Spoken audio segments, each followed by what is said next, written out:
Hey, what is up, everybody? I am here live from my quarantine situation in upstate New York, and I have Mitch. All right, Yeah, now we're good. now, Very choppy, and the connection is not real good all on right. your I'm end. gonna I'm gonna try and walk down to. I am actually and over on the mainland that away, so I'm gonna walk down and see if I can get a couple more bars on that. All right. How about now? Okay, all right. Yeah, it's okay. Your video is a little jerky, but I can hear you fine. I don't know All how right. it's going out on the stream, coming through Here, you okay want to or not. see? You want to see where I'm standing here? It's quite lovely. I'm It's at my beautiful. my in-laws' place on the St. Lawrence River, which is in the Thousand Islands. There's my dog, Jenga, and yeah, we are on the U.S. side. But if you look across, actually, I go out here, and you look across the river, you can actually see Canada. So we're right on the border. So I have to be very careful how far I fly my drone. Yeah, And you said you've got a hurricane coming. we do, and it's getting worse by the day. Every time they come out with a new advisory, it's getting closer and closer to me, and it's going to skirt right up the coast. It looks like the eye is, and as of now, it could change. And I live about 6 or 7 miles inland. And But the good news is, you're in Florida, right? yeah, I'm in Florida. I'm in Melbourne now. The good news is that it's supposed to be like a Cat 1 when it comes by here. Uh, and I've been through any number of those, and those are nothing. The last one we Yeah, had was yeah. like a cat 4. We were all worried about that one, but they come and they go, and you get ready. If anything happens, you just get it fixed. It's part of living in Florida. Yeah, for sure. And I feel like it seems like this one's moving slow enough that there's plenty of warning. Well, the good news on this one is that it's actually moving faster than they usually do. Ah, Uh, yeah, uh, and the first we heard about it was a couple of days ago, so we had to like 3 or 4 days. Happened last year.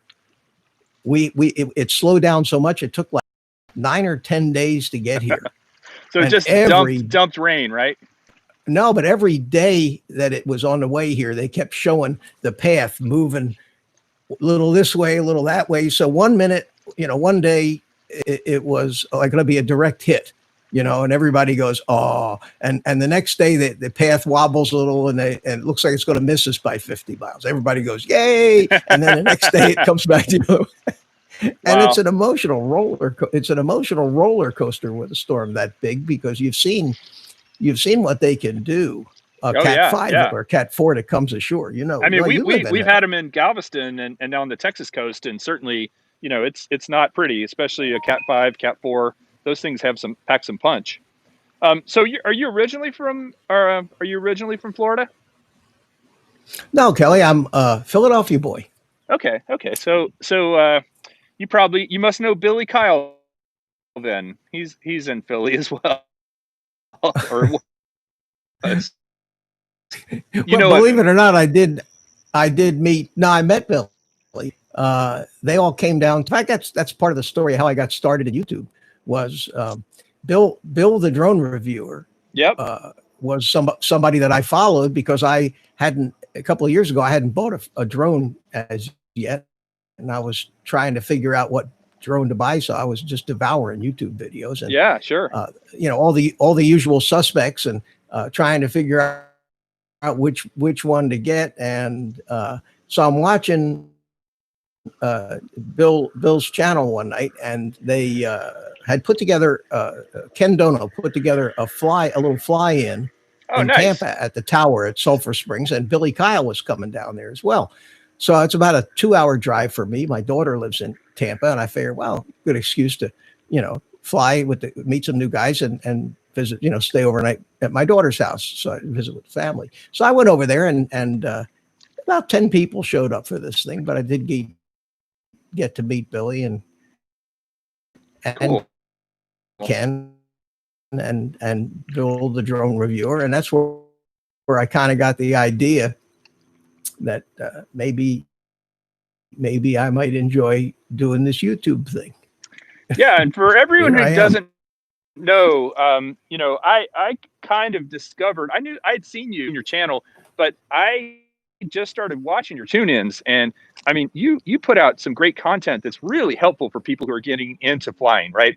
And I don't just mean like reviews of stuff. I mean stuff where you're helping people repair things, showing them how to use software, a lot of stuff that goes beyond the typical camera drone channel. Tell us a little bit about your, what you do on a weekly basis with your live shows.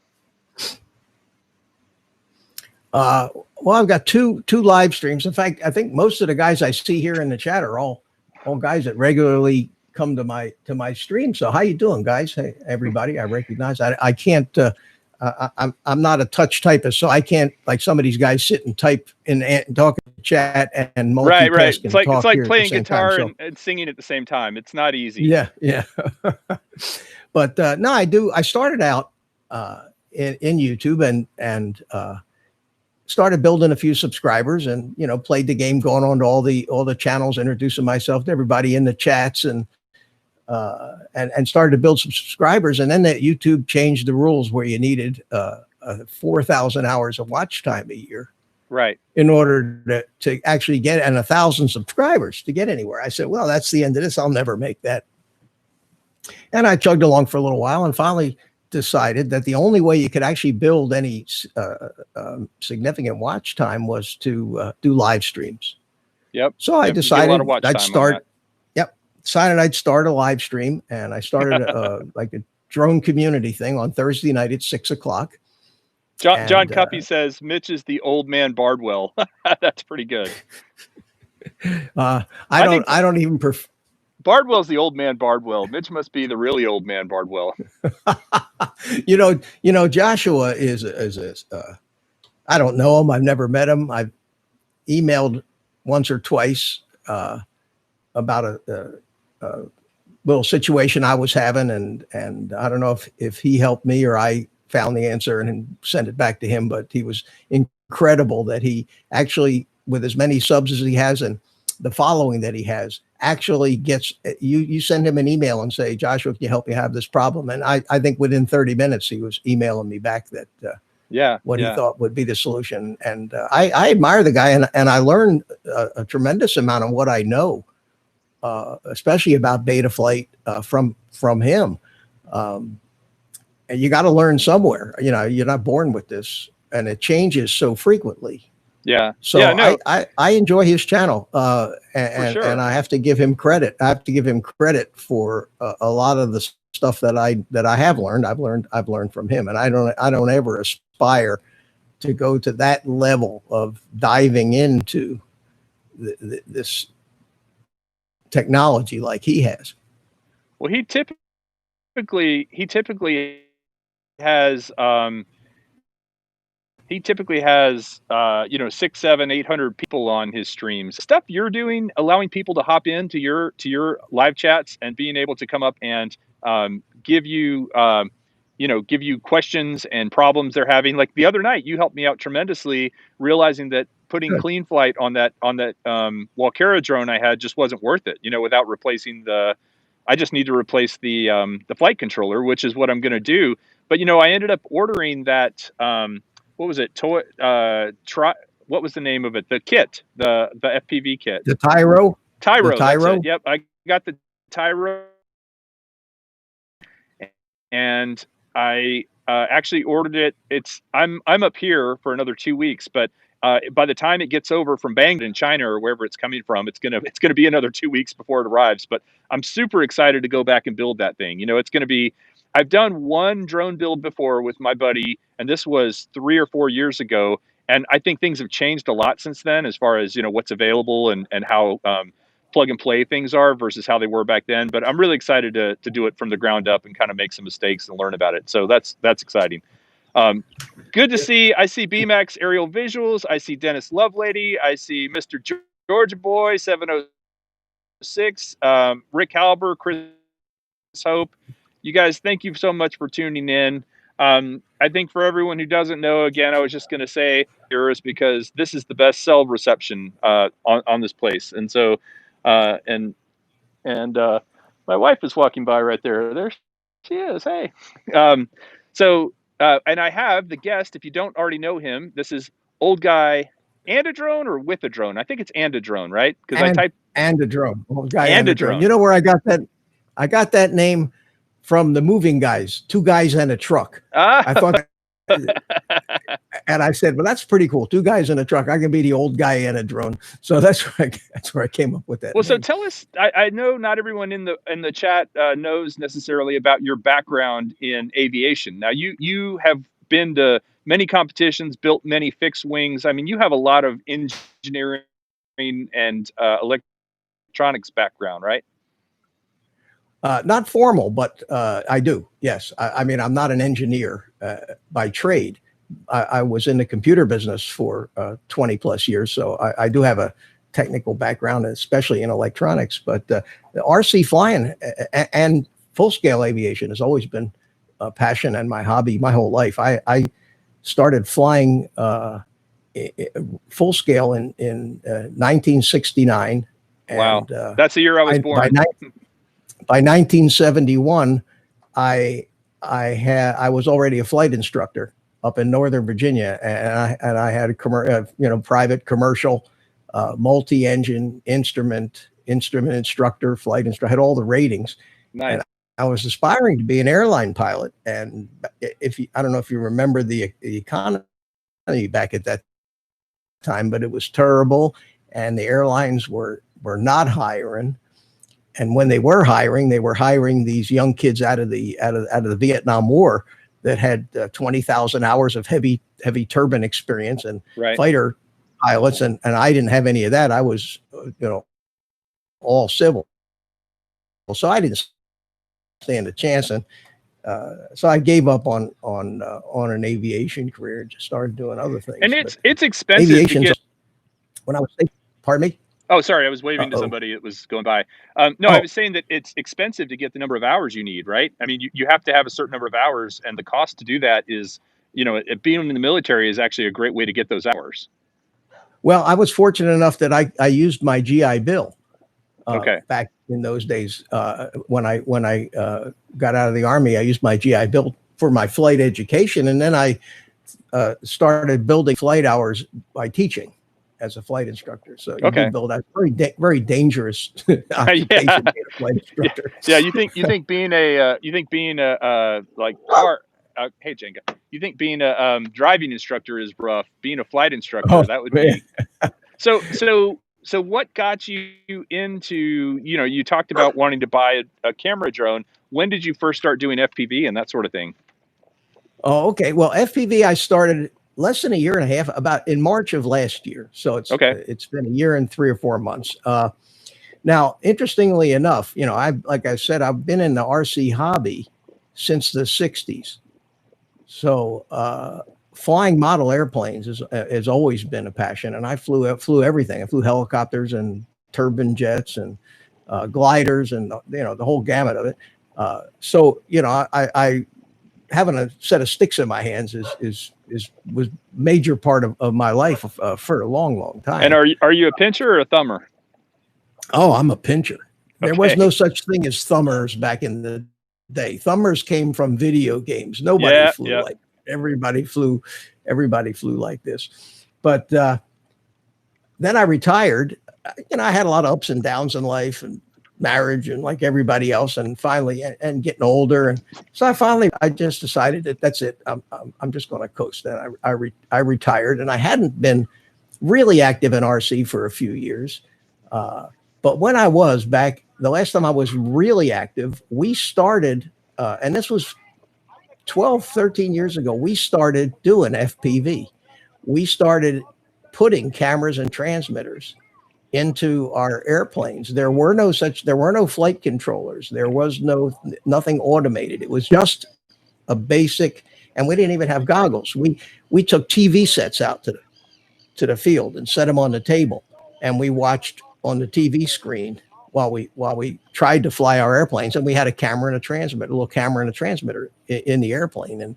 And so you were using the same kind of push rods and the same servos and all that control surfaces that you use today, just using it, trying to fly at FPV. Yeah, we were just, you'd fly, generally what you would do is you'd take off line of sight, fly a little line of sight, and then you'd walk over to where the TV set was, and then you'd look down and fly it, watching from inside the airplane, and then you'd look back up, fly the airplane. It wasn't FPV like we know it today. Yeah. But it's always been interesting, because being a pilot, that's the experience that I want to have. I want to be sitting in the cockpit.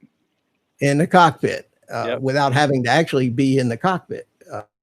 It's a very expensive pastime, flying, and my retirement doesn't support owning an airplane, and I don't even know if I'd want to anymore, because you do it for so long. After a while, it just been there, done that kind of thing. Yeah. So I've always had a passion for photography as well. So when these drones started coming out, I started looking at them, and I said, that looks like it'd be a hell of a lot of fun, flying and photography at the same time. I hadn't thought about FPV or doing it with goggles or anything, but you had the screen in front of you, and you flew the drone and took pictures. So I bought a Mavic. I ended up buying Pro after watching 100 YouTube videos. That is a great first drone option. About 2.5 years ago, 3 years ago. Yeah. So I bought it. Very intuitive and very easy. And you really, don't even need to be a pilot to fly it. You just basically have to learn how to push it around the sky.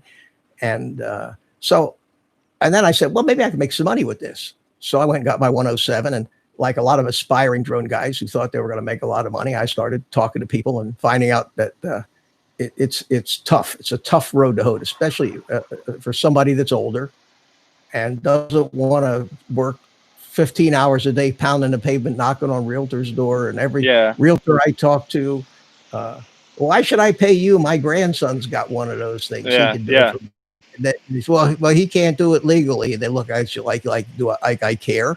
The barrier to entry is very low, right? And so for someone to buy a $1,000 drone and charge $50 an hour or $25 an hour or whatever to do it, the barrier to entry is very low. And I think that's part of the thing, is differentiating yourself with being legal, number one. Also insurance, being properly insured, and there's a lot of other things, but realtors don't care about that. Ultimately, I found they're very, very, they're penny pinchers. Sorry if there's any realtors watching, but they are. No, I agree. And so many of the ones that I found actually went out and bought their own drone and took half-assed pictures of their houses, and that was good enough for them. And that's all they. So I decided real quick that wasn't really going to be a way to build a business. So my daughter, who lives in Tampa, owns a public relations company. Okay. And she started getting me a few drone jobs for some different events and things. So I did start to do a little commercial work, but I said, I'm retired. I don't want to start another full-time career. And you do have to put a lot of time and energy into it. And I didn't, that wasn't what I wanted to do. So I decided, well, this is just going to be more for fun. And that's when the YouTube thing came along. So start the YouTube channel. And so for folks who are watching right now and might want to get into FPV, but are a little bit intimidated by it, because it is intimidating. You watch, most of us like to watch the guys, the Johnny FPVs and the Nerks of the world, who can rip around like crazy. And they can just like being in the military, they can disassemble and reassemble their weapon blindfolded, in 30 seconds. So, for us ordinary guys who didn't grow up soldering, or maybe, with all that sort of mechanical or even software knowledge, how do we get going on that? I mean, how do people, and I'm a little bit past that point now, but if someone's watching right now and they're like, I'd really like to give this a shot, what's your recommendation? Well, it's pretty much the same recommendation that everybody's given, and that is something like this. Yep. A little Tiny Hawk 2. And this is the Tiny Hawk 2. You have a decision to make when you're going to start, but I would recommend, as a first drone, number one, you're going to just continually crash it into things, fly it under the couch, be searching and hunting for it in trees. I mean, you know that that's going to happen, but you can't hurt yourself. Yeah, not really. You'd have to really try. And you can severely hurt yourself with a 5-inch racing. Oh quad. yeah. Or someone else. I mean, or a car. Severe. Severe. Or a window, or there's lots of things you could hurt with it. Yeah. And, you know, and it's really intimidating. And that's the thing that I found about getting started in FPV, that is as good as I could fly airplanes line of sight and helicopters line of sight and even drones line of sight. When I first got this thing, I didn't put the goggles on. I took it off and I started flying figure 8s and flying it around all over the place. And it was like, I'm used to that. You know, I know when it's coming at me, I don't even think left is left. The left is right and right is left. I just do it. You know, you gain the muscle memory. The muscle memory for that. First time I put the goggles on was an absolute rude awakening for me. I found that, and I was doing all this in the house. The hardest thing was controlling your altitude. Right. You're always knowing whether I know when I started, I was or whether you're going down, bumping up and down. Yep. It's hard to do. Yeah. You hit the ceiling, you hit the floor, you hit the ceiling, because from the goggles, when you're looking at the drone, it's easy to see how high it is off the floor. But when you're in the goggles, you don't get that feedback as quick about whether that you're going up and down. And that the good thing about the goggles is now left is always left. Yep. And right is always right. Your perspective doesn't change. You're looking out the front window, the cockpit window all the time. So you know, you mentioned the Tiny Hawk 2, and I'm a big fan of the Tiny Hawks. And you even made a good comment, I think, on my most recent video, which went out yesterday, about the Tiny Hawk 2 Freestyle kit. And you were absolutely right that, and I said this in the video, maybe I didn't say it enough or clearly enough, but that's not really a beginner drone. It's super powerful. It doesn't have the ducted motors, you know, that are covered. So it's something that you could have some fun with it, but it's not something you're going to do right out of the gate and be successful with if you've never flown FPV before. And so I feel like you're right. Something with the ducted motors and the FPV, you know, 1S battery instead of two 1S batteries. Exactly. I all of that stuff makes it so. And one thing I will say, Mitch, is that after having flown I've flown the Tiny Hawk 2 Freestyle quite a bit now. Now the Tiny Hawk 2 feels really easy. It's much easier for me to fly because it is more docile and it is more forgiving when you bump into something. So, you know, everybody out there who's looking into getting into it, I agree. The Tiny Whoops, the indoor stuff is great. If you can get a kit, it's a good way to start. But ultimately, if you can invest in a radio, you know, whether it's a Free Sky radio or the Jumper or whatever, you know, a kid's toy to a more hobby grade thing. And then the last thing is the goggles, you know. And then have you tried much the digital goggles yet? The DJI digitals? Oh, okay. You got them there. That's all. And I have the analog mod. Aren't they just insanely good? I mean, just the difference between those and Fat Sharks. You know, somebody said to me just recently that they think Fat Shark, unless they can come up with something to compete, is dead. Well, the thing about it, there's two ways to look at it. Yeah, they're fabulous. They're absolutely fabulous. And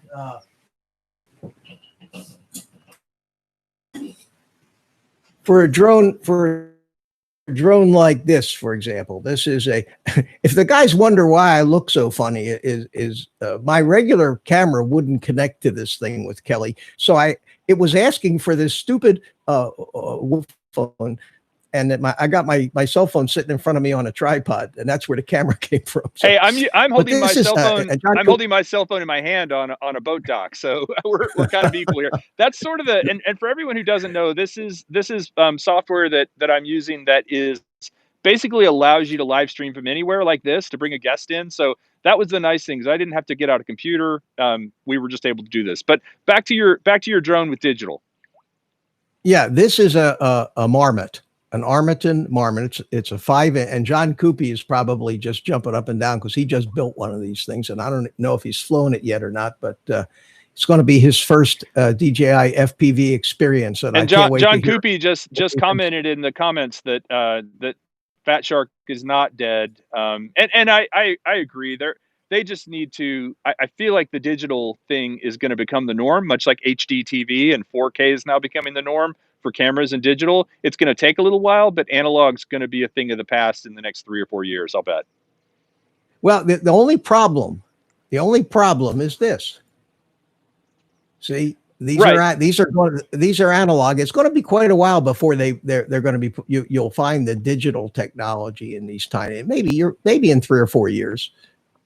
Yeah, I mean that's a problem though that Moore's law will solve, right? That's a problem that will be taken care of by technology. But you're right. Right now, if you want to fly a tiny whoop, and the nice thing about that is typically you're flying in a small yard or you're flying in your house or something like that, where the signal may not be great, but it's good enough to get around. Yeah, and the analog that they have today is not really bad. Some of these little cameras have 1,200, 1,500 lines of resolution. Yeah, the Run Cam, for example, which comes, Run Cam comes in that Tiny Hawk. What's really funny is some of those original cameras, I think, were backup cameras from the backs of cars.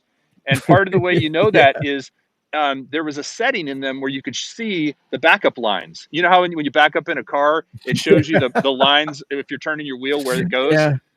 So anyway. But technology has given a big boost to the tiny camera development. Absolutely. And we're benefiting from the sensor development that's being driven by the hundreds of millions of potential customers for a camera like that, in a cell phone. Now, this set of goggles, I have to wear glasses in my goggles, so I can't use Fat Sharks. I even get the diopters because I have what they call prism correction. One of my eyes actually sees a little higher than the other. So if I put on a pair of Fat Sharks, I see 2 images, one on top of the other. So I started with a pair of box goggles. I got the Viper FXDs, but as soon as your glasses DJI will fit in those. Yep. Yeah, and the glasses do fit. These fit right over the glasses beautifully. The only thing I don't like about this is I don't like this neck strap. So I haven't put it on yet, but I just got this Mr. Steel Ethics goggle strap. It's about 1.5 inches wide. And so I'm convinced that as soon as I put this goggle strap on my goggles, I will be an ace FPV pilot. Right, because it's from Mr. Steel. This is from Mr. Steel, absolutely. So you watch out for my next video. I will say that the goggle straps on the DJI are not bad when you're wearing it, but when you try to place them up on your head, they don't stay. They're always slipping down on me. Yeah, no, they slide. Sliding down. Yeah, they're not tight enough. And then the whole process of putting the antennas on every time is a little bit of a hassle. But that's the other thing that I love about it. I leave mine on. You leave them on?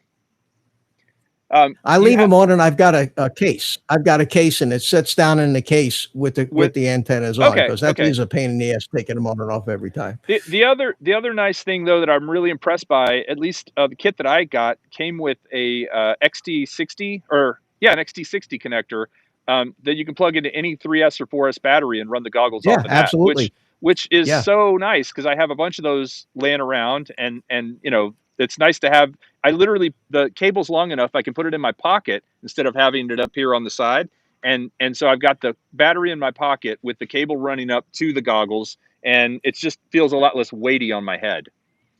Well, I flew like that a while, and then I decided to actually put the battery on the goggles, so I don't have to deal with all the wires and everything. And this is a Furious FPV.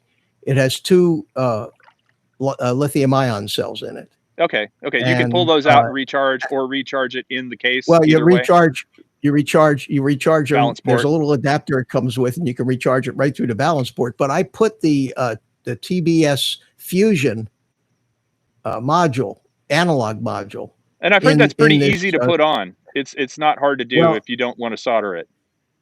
Right. I before they actually had the thing the newest one, which is a pretty nice solution. I actually 3D printed this faceplate here and built this. I made a video about how to build this thing yourself, and it was on Thingiverse, the print for this. And then I put the Fusion module. And the nice thing about this is the wires come right out of it, and they plug right into the AV input of the goggles. And the Fusion module actually will run up to 8 volts. So it gets its power analog. All I got to do is plug in the little balance plug here, and you can see the module lights up, and away it goes. See? So you're running analog and the screen of the DJI goggles off of that one battery. Yeah, everything runs off of this one battery, and nice. And it's got a little readout on top. When you push the button, it'll tell you what the cell voltages are and everything. It's and I can get a full day of flying out of one charge on that thing. So nice. It works out fine, and I've kind of settled in. The only thing I didn't like the neck strap, and I don't like the foam pads. DJI has some thicker memory foam pads that they sell, and they just got them in stock. They've been out of stock forever, and I ordered two pair of them. But like Banggood, I'll see them in a month or so, maybe. Right. But they are on the way, and I think that's going to make them much more comfortable, and I think that they'll block out more of there's a little light leakage around. But those screens in those things are absolutely gorgeous. It's like sitting in an IMAX movie theater when you're flying. It's breathtaking. Yeah, and I like watching the videos of the guys. Yeah, their reactions. Yeah, it's a blast. Yeah, no, it's but you were asking about how to get started in this, and the little drone is the first thing. I think there's so many of them. There's the Mobula, there's the Mobile 6, the Mobile 7, the Tiny Hawk. Hey, somebody was asking about the Beagle. Have you heard of the Beagle? We were talking about that. Is that? Yeah, that's that drone from the up at Princeton University. Okay, I don't know anything about it. I just saw it in the chat. Nah, yeah. Just look at their website and tell me. It's a project that looks like was designed to be sold primarily to schools to be used in the STEM programs. Gotcha. It's build this drone. Modular this, modular that, plug and play, and they have a big bunch of information about the STEM program. They want to sell it to guys like Jerry Cavalry, but for $399 for $150 drone is a little much. And I've done a few of those STEM ones, and also like Lego. They make some Lego drones. They're out of bricks that you can build, and they're fun to put together. But ultimately, they never fly as well as an engineered drone. They don't have the advantage of the high or the manufacturing process that goes into like a Tiny Hawk, right? And those things just fly better. I think this Beagle thing is a real 5-inch racing drone. Okay. Yeah, and the scary is to turn a whole bunch of 13-year-olds loose flying 5-inch racing drones. There's going to be a lot of carnage, I think. And I think that's what they're talking about. A couple of weeks ago, somebody asked me on one of my streams, and we looked up the website, and it's very flashy, a lot of marketing. I wasn't impressed, but everything has its place, and far be it for me to pass judgment on it. I haven't seen one of them yet. So for $200, if someone wanted to get a kit, an all-in-one kit, with the goggles, the remote. Even binding the remote can be a challenge sometimes, finding the bind button and figure out. So if it's already pre-bound, that's helpful if you want to just get into flying without having to worry about that. What kit do you recommend? Well, I would recommend the Tiny Hawk kits, but there's a misnomer that I feel that if you are serious about this hobby, now I guess you can't know if you're serious until you give it a try. Yeah. But you'll never on a first try be successful enough to get hooked to say, yeah, wow, this is it. After 50 crashes, and climbing under your couch trying to get the thing, you'd probably say, maybe I can't do this. You have to have a passion for it. And if you notice one thing about the FPV that completely differs from the camera drone business is it's the difference between buying a Cadillac at the Cadillac dealership or building yourself a hot rod in your garage. Right. Yeah. It's a whole, and the FPV is more analogous to being the hot rod builder. Yeah, of course. You get off on all the mechanical stuff. You enjoy working with tools. You like fiddling with things. You want to show, I can make this better with different motors and everything else. So right now in the FPV community, they don't really have a DJI like no maintenance. Everything's done for you. You don't have to understand how it works to product. Now, I think DJI is going to probably come out with something like that. But right now, even if you get ready to fly one, the minute you break something on it or something doesn't work right, now you have to either send it to somebody to fix it, and you got to be, or you got to become a mechanic. And I know Ken Heron is discovering this. He loves this. He's hooked on this FPV stuff, but he doesn't like the repair side of it. And I can't imagine being in this hobby. Even just to make small changes, like if you want to change what a switch on your remote does, if you're used to having your arm switch on one side and you want to switch it to the other side, it came one way and the other. That's all stuff that just, a basic knowledge of Beta FPV, which is a free plugin for Chrome, right? It's a Chrome extension that you download, put on your computer. And that really, to me, just having a really basic understanding of Beta FPV is a really, like, that'll get you a long way, in my opinion. Absolutely. The Beta flight is very complex. Sorry. You can delve as deep into it as you want, or you can just stay on a superficial level. You can basically deal with the modes tab, and that's generally, and the receiver tab. And in most cases, that's all you really need to do. But eventually you're going to want to flash an upgraded version of Beta Flight on it when they come out with the newest version that flies better. You're going to want to be able to learn how to save off all your settings through CLI dumps. We taled about that. Change from Clean Flight to Beta Flight, upgrade from Clean Flight to Beta Flight, all that stuff. Exactly. And do things like this marmot that I was talking about. I had to build this. I picked out all the pieces and parts. I decided to put the DJI system in it, and the flight controller is the Holy Bro Kakude F7. It's a fabulous flight controller. I wanted a GPS on it so that I could use the GPS rescue function in Beta Flight, which allows me to throw a switch if something happens, or if it fails, if it goes out of range, or the video feed disappears, or for some reason, you demoed that on your show one time, and it was pretty amazing. I mean, it's like Return to Home for camera drones. Yeah, for camera drones, and then that led me to get into a different operating system called iNav, which actually incorporates most of the navigation functions that the camera drones have. Hey, yet with the flick of a switch, you're ripping around. I wanted to say, Ken Heron said, "Hi, old guy and Mitch." So thank you, Ken. Hey, Ken, how you doing, buddy? Thank you for the $5 super chat. Much appreciated.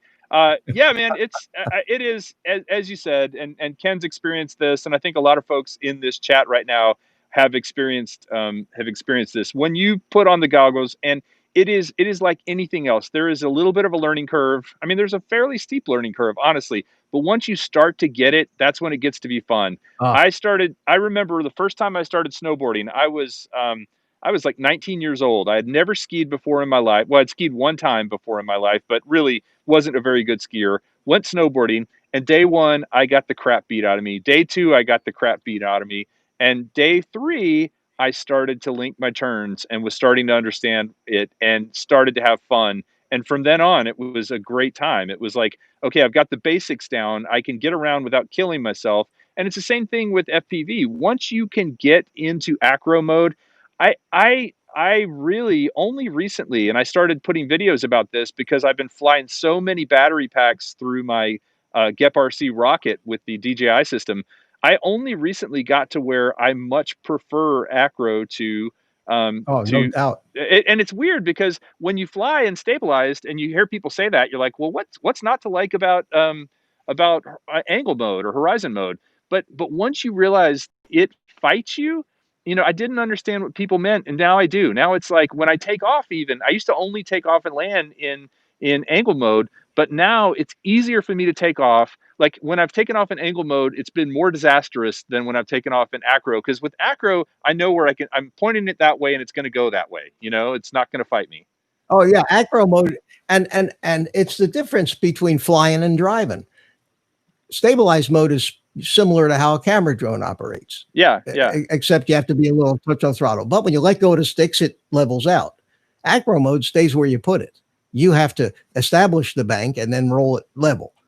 Establish the pitch up and then level by pushing forward, level it off. If you just leave the stick alone, it stays right where you put it. So in acro mode, you're really flying. You're flying like this. And you're actually flying the thing. You're not driving the stabilized flight controller. You're flying. It is a drone. different experience. But do you think people should start in angle mode? Like if they're just getting started, just to get the feel of the goggles and such? I think that they should not stay in angle mode as long as I did. Get out as quickly and as I you can. Still, yeah, but for flying indoors in the house where you're trying to fly through doorways and under furniture, angle mode, you know, you got to be a pretty damn good pilot to fly acro that tight in.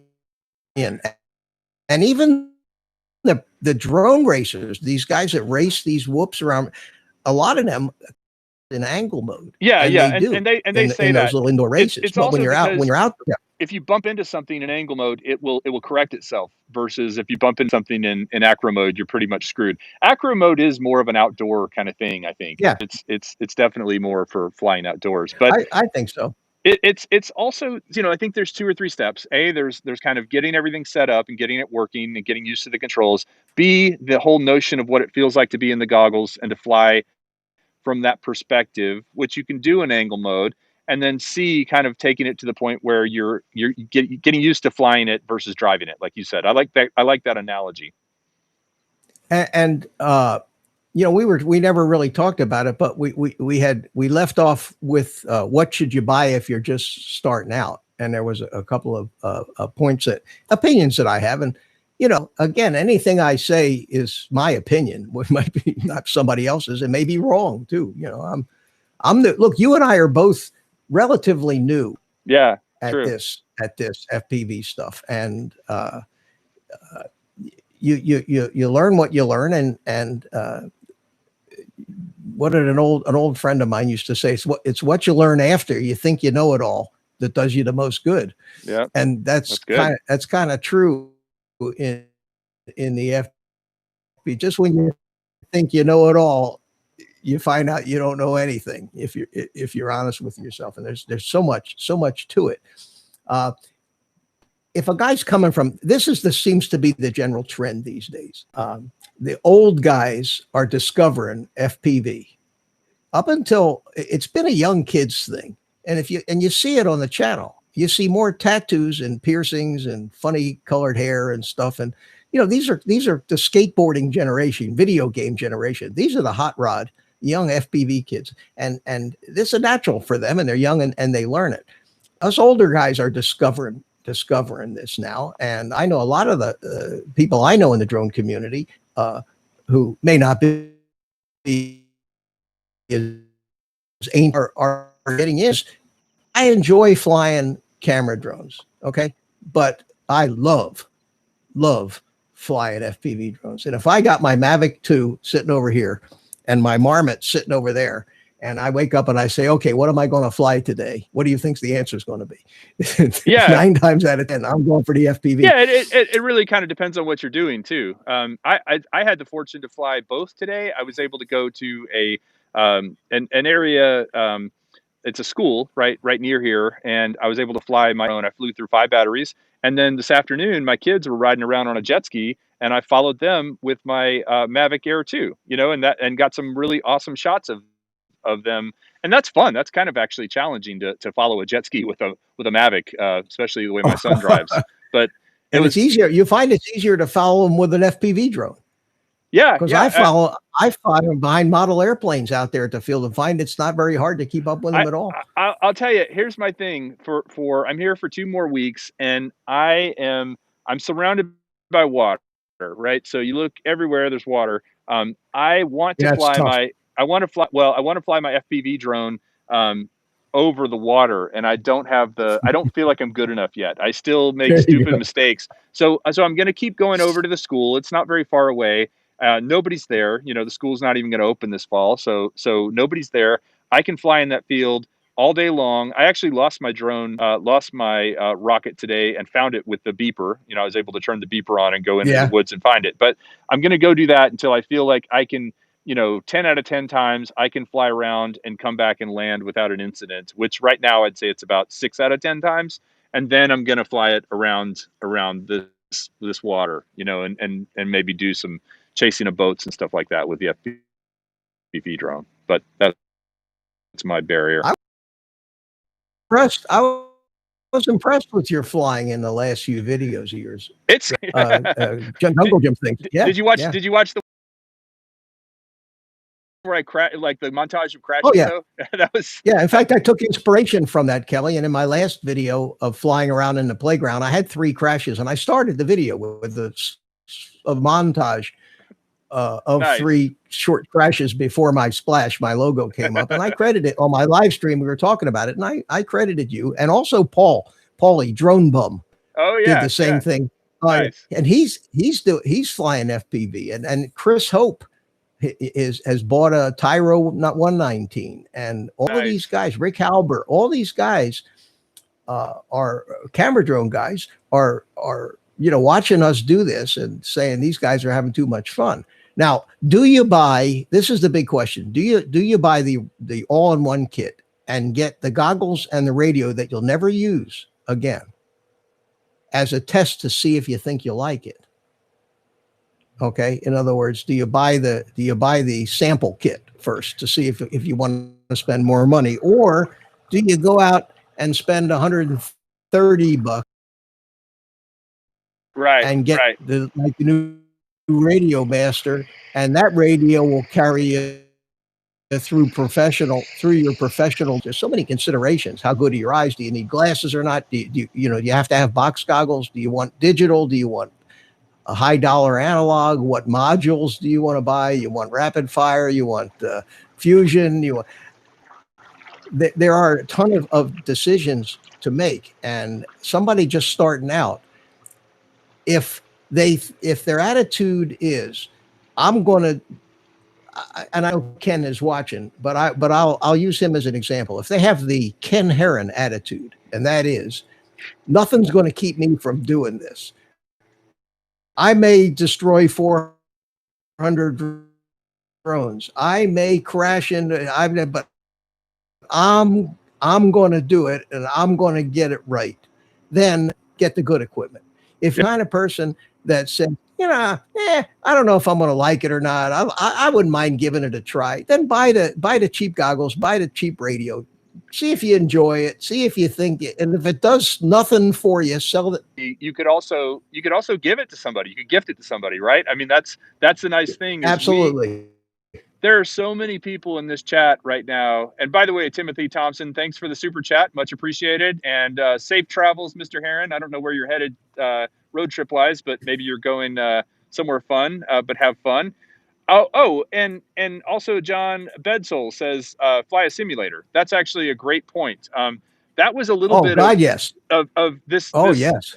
My getting better at this was a combination of doing the DRL sim as well as liftoff, and then flying, typically doing 10 packs, because that's how many batteries I have. Now, when you told me, you actually told me that I could fly my rocket with a 3S, that bumped me up to 15 batteries. So I'm flying 15 packs now. So all good. Oh, there you go. I'm trying to get on your channel and see what we got. We got 137 people watching this stream. Wow. Holy cow. I'm on really? the right. Is that right? Oh no, sorry. I'm only showing 41. Sorry, somebody else's channel. But you know what? It's I have 42. I'd rather have these 42 people that are watching right now than anybody else in the world. You guys, I will quote. I'm with you. I agree. I will quote Jay-Z on this, and I think this is one of the greatest quotes ever. He said, "You could be anywhere in the world, but you're here with me, and I appreciate that." And I think that's just awesome. And so I do want to wrap up because I don't want to step on. Oz by Drone's got his show going on in 8 minutes. So if you want to watch more drone stuff, hop over to Oz by Drone. But no, really, Mitch, you are awesome, and I will say to everybody who's oh, check it out. There's a riverboat of some sort. Can you see it over there? It's kind of dark. Vaguely. I'm looking at the fuzzy stream. I'm fuzzy on the stream, so well. Well, so Mitch, you do a great service, and for everyone who wants to check out your show, you're on at 6 p.m. Central on 6 p.m. Eastern. 6 p.m. Eastern, which is 5 p.m. Central. 5 Central on Thursday. On Thursday. So if you want to get your fill of drone shows and you want to watch Thursday Night Live, tune in to Mitch first, because he's always willing to help people out and let them learn more, FPV and how to fix Betaflight. And he'll bring you on the show and literally like screen share with you and help you through stuff. So if you're getting into FPV. But I do the Sunday show too. I have 2 live streams. Yeah, because that's the one you were on. Sunday night at 8 o'clock Eastern. That's called the FPV Workshop. And that's pretty much, I try to stick to just the FPV, the technical stuff, and trying to help guys and figure out how to do stuff. So that's 8 o'clock on Sunday night. So I do those 2 streams and love to have you guys come in. Although most of the guys I see in the chat are. Just look for Old Guy in a Drone on YouTube. You'll find him. Go subscribe. He's a great resource and a great member. And again, thanks to everyone who tuned in. As I said, the people I see in here are people that I really appreciate. For everyone who doesn't know, we have, because of COVID and the city regulations, we can't have any more people in that pavilion. So everyone who's got a ticket, thank you. And everyone who doesn't, I'm sorry, you'll have to come next year, but I'm super excited. And then lastly, if you are thinking about tuning in for Spin Up, which will be on September 12th, it's on a Saturday. Don't forget, if you want to win anything and be in the in a special chat, and there's a few other perks, go to spinup2020.com and buy a ticket. They're relatively cheap for the number of prizes we'll be giving away, and you can only win. You're free to watch. I encourage everyone to tune in and watch, but if you want to win anything, go consider buying a ticket. Plus, it kind of helps me pay some of the travel costs for some of these guys that are coming down and a lot of other stuff. So.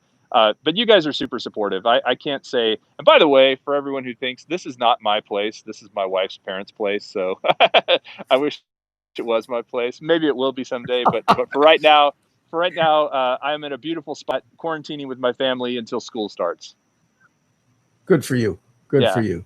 Well, I enjoyed the hell out of this, and thank you so much, Kelly. Thanks for inviting me to do this. For being on, and again, thanks to everybody who tuned in. You guys are awesome, and we will see you next Friday. Will actually be First Friday, and I'll be doing it from up here. This was a good test run. I'm curious to see, was it pretty fuzzy for you most of the time, Mitch, or did it look okay most of the time?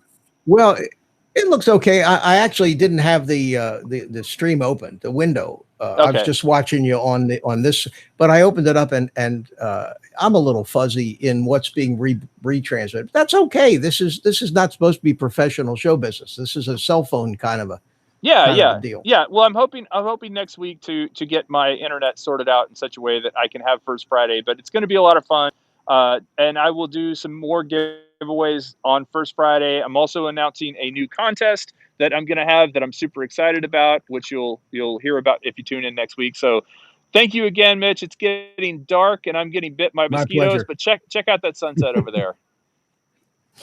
And if we don't get blown away by the hurricane, I'll be on live Sunday night. Awesome. If not, awesome. If you don't, it'll be next Sunday. if next Sunday it is if next Sunday we don't see Mitch, we know he either got blown away or his power's out or something.